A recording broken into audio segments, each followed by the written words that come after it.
আল্লাহ পাক বলেছেন শোনেন, ইল্লা মান তাবা, যে অনেক গুনাহ করেছে, শিরক করেছে, জিনা করেছে, মদ খেয়েছে, বেদাত করেছে, হারাম খেয়েছে, আল্লাহ পাকের অবাধ্য হয়েছে, নামাজ পড়ে নাই, যাকাত দেয় না, ইত্যাদি ইত্যাদি অনেক অন্যায় করেছে,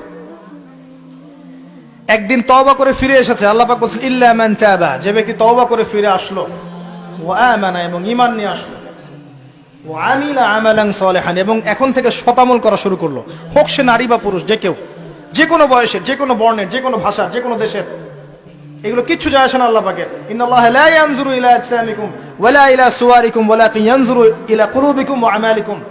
আল্লাহ পাক শুধু কলব দেখেন, আমল দেখেন, রক্ত মাংস বর্ণ এগুলো দেখেন না। আল্লাহ পাক ফিরে এসেছে, আমল ঈমান এনেছে, আমল সালেহ করেছে।